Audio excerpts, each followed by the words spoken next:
Iniciar mi intervención recalcando lo que ya aquí se ha mencionado, el hecho de que es una ley económica urgente que habla de la reactivación económica. Sin embargo, podemos en su revisión total señalar que no va a reactivar la economía. Y debemos tener claro entonces cuál es el proyecto que tiene el gobierno respecto a recaudar supuestamente en esta ley los 700 millones. Si revisamos el informe que está dado por la subsecretaria del Ministerio de Finanzas, nos dice claramente que no se puede medir el impacto de la ley, porque no hay los parámetros, porque no tiene los datos. ¿Cómo podemos entender que el Ministerio de Finanzas no puede entregarle a la Asamblea Nacional los datos absolutamente claros y definidos para decirnos en dónde está ese impacto que debe tener en este caso la ley? Yo quiero también llamarles a la reflexión. Este gobierno ha tenido durante estos 2 años 4 programas económicos. Recordemos el inicio, los planteamientos hechos por el ministro Campana. ¿Qué es lo que le dijo al país? Que iban a venir 3.000 millones de ingresos para justamente incentivar y por los incentivos que se daban para inversiones en el Ecuador. ¿Qué hemos tenido? Se han concretado apenas 98 millones de los 3.000 millones que se ofrecieron. Eso es una burla al Ecuador. Queremos saber cuánto se gastó, cuánto invirtió el ministerio presidido por el ministro Campana en sus desplazamientos, cuánto le costó al Ecuador todo este gran parafernalia que se montó para supuestamente estos ingresos. ¿Y quiénes son los más afectados realmente de esa falta de inversión? Los campesinos, el sector rural. Ahora mismo estamos viendo, señor presidente, los datos escandalizan. 17% de la población indígena y campesina no tiene siquiera índices de escolaridad. La desocupación ha aumentado precisamente en el campo y nos llama la atención, pues cuando ese sector protesta. Y me pregunto y les digo a los ecuatorianos, ¿qué querían que haga? ¿O acaso no tenemos que aplaudir a esa madre campesina que dejó sus sembríos, que dejó sus hijos, que dejó en muchos casos sus animalitos para venir acá cargada, en unos casos sus tiernos hijos, para luchar por el futuro de ellos, porque efectivamente este país no le da oportunidades? Nos preocupa también la autonomía del Banco Central. Nosotros hemos propugnado efectivamente porque existe esa autonomía. Sin embargo, no estamos legislando, ni tampoco el gobierno está legislando hacia el futuro, porque la autonomía del Banco Central tiene que estar como una política de Estado y no como una política de gobierno que a la larga se modifique con cada gobierno. Por lo tanto, en este caso requerimos que el Código de Finanzas Públicas, de Planificación y Finanzas Públicas, establezca claramente cuál va a ser la participación del presidente de la República, o a lo que hemos denominado el hiperpresidencialismo, pues que se designa efectivamente a todos los miembros del Banco Central. Y con esa misma óptica debemos plantear las modificaciones al código que he mencionado respecto a la autonomía del Seguro Social. Si hay un elemento fundamental en el Ecuador, es que debatamos la crisis profunda que tiene el Seguro Social. El Seguro Social no es una empresa pública y hoy se le vuelve a querer meter la mano. No puede creerse ahora de que el Ministerio de Finanzas, ¿a cuenta de qué apruebe el presupuesto del Seguro Social? Esos recursos son de los afiliados, son de los pensionistas, no es del gobierno de turno. Por lo tanto, el Ministerio de Finanzas no tendría esa potestad, como tampoco puede ser que sigamos manteniendo una aberración que la hemos señalado y que lleva también al descalabro, es que se siga manteniendo la atención a los hijos, a los cónyuges de los afiliados, sin que haya la contraparte del pago correspondiente. Y esa es una responsabilidad de esta Asamblea que tenemos que algún momento darle cara, porque no por ser bien popular vamos a seguir manteniendo una norma que le está hundiendo al Seguro Social. Y claro, ahora que vemos las protestas de Chile, yo les llamo también a una reflexión aquí. Una de las mayores demandas que se está haciendo en este momento es porque estamos hablando de autonomía del Seguro Social, pero no queremos hablar de la privatización del Seguro Social. Ese fue, de alguna forma, lo que se hizo en Chile con las aseguradoras de fondos de pensiones.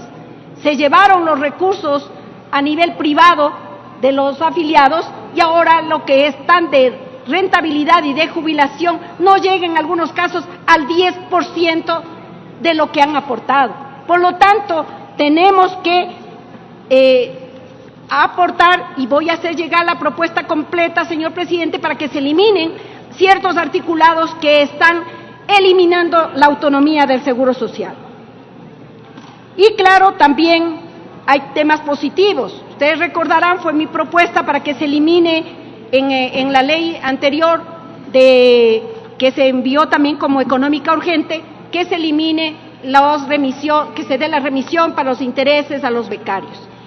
Para que no ocurra lo que ocurrió la vez anterior, señor presidente, que se dio esta posibilidad, pero se dio apenas 3 meses, que era el plazo de cumplimiento de la ley, estoy planteando incorporar realmente que exista indirectamente un capítulo especial para que se dé en 30 días máximo la emisión del reglamento, porque si no, no volverán a hacerse acreedores de ese beneficio, pues Talento Humano se demoró tanto la vez anterior que realmente fueron apenas ni el 2% de los beneficiarios los que pudieron acceder. Y creo que la propuesta tendría que ampliarse, porque me pregunto, y esos datos no los encontramos, ¿cuánto hay de deudores en este momento en el sector financiero, en la Corporación Financiera Nacional? ¿Cuánto están debiendo de los créditos llamados productivos que se entregaron y que ahora mismo no se los puede pagar porque no hay recursos? ¿Cuánto hay del Ban Ecuador? ¿Cuánto del Banco del Pacífico incluso y del BIES? Creo que el que se pueda hacer esa revisión le daría ingresos al gobierno y de esa manera evitar el impacto que se quiere generar a través de otras normas. Creo que es importante, y lo crea el Fondo de Estabilización Fiscal, con los excedentes de ingresos de la explotación de los recursos naturales no renovables, con prioridad al pago de la deuda. Eso no es adecuado. Se genera un fondo, pero ¿por qué no ponerle ese fondo para que vaya realmente a equilibrar el déficit, para que vaya al pago de la educación y salud que ahora mismo no tiene financiamiento? Pero no, la prioridad es el pago de la deuda. Reduce el impuesto de salidas de divisas para la importación de materias primas. Yo creo que es interesante igual porque va enfocado sobre todo al sector agrícola, que ha sido el más golpeado. Pero yo creo que al gobierno le falta iniciativas, le falta realmente repensar en sus planteamientos. Debería pensar un porcentaje no agravado a las utilidades de capitales que ingresan a invertirse en el Ecuador. Y aquí una pequeña relación. ¿Por qué no viene la inversión? Porque viene una inversión extranjera y al sacar la ganancia tiene que pagar el 5%, y eso a la larga no permite que realmente se incentive. Debería incentivarse por porcentajes, establecer unos rangos, unas tablas que permitan que aquellas empresas que traen una gruesa y buena inversión puedan tener ese incentivo. Se eliminan igual los aranceles para la importación de equipos y eso está bien. Sin embargo, se agrava el valor de los impuestos al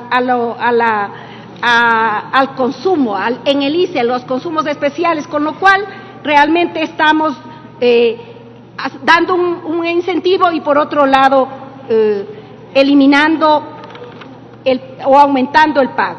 Yo quisiera concluir, señor presidente, señalando que el gobierno sí tiene cómo encontrar recursos. 2.000 millones se pierden al año en defraudación y subvaloración aduanera.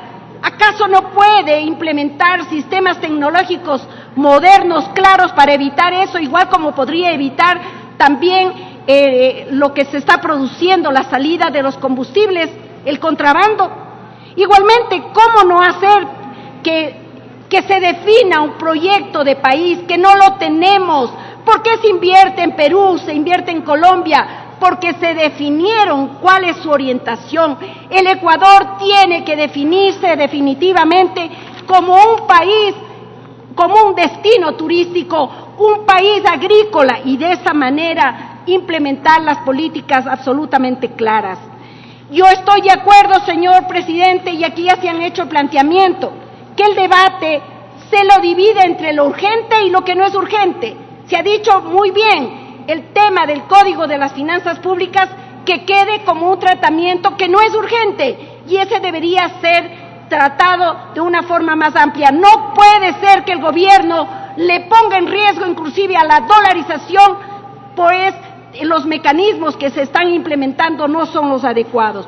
Y también queremos señalar claramente que se debe buscar los mecanismos realmente para llegar a los sectores más empobrecidos, y aquí ya se ha dado varias propuestas y también las he presentado yo.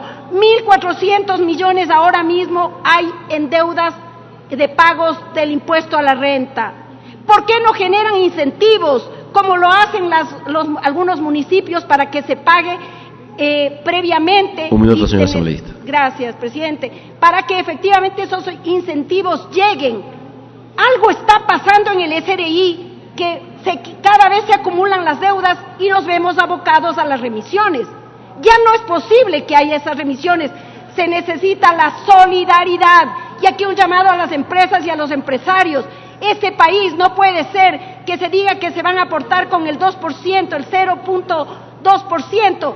Una empresa que facture 11 millones está aportando al país con $22.000. ¿Así quieren que se genere paz y justicia social? No hay paz y justicia social. Y los empresarios tienen que darse cuenta de que están utilizando el territorio, están utilizando sus bienes y sobre todo están utilizando la mano de obra, que ahora mismo es solamente un margen tan pequeño, porque el gran desempleo sigue siendo el dogal para los ecuatorianos. Por eso esta ley de reactivación económica realmente no ha sido consensuada. Vuelve a ocurrir lo que ocurrió con el decreto 883. ¿Con quién ha consensuado? Y nos mandan a nosotros este paquete inmenso para que lo revisemos. Esa es una irresponsabilidad, pero la vamos nosotros a tomar de frente, señor presidente, para mejorarle esta ley. No la podemos permitir que entre por el Ministerio de la Ley como pretende el gobierno, porque nosotros sí estamos asumiendo esta responsabilidad para darle una respuesta positiva a los ecuatorianos. Gracias, señor presidente. Gracias, señoras y señores asambleístas. Era la intervención del asambleísta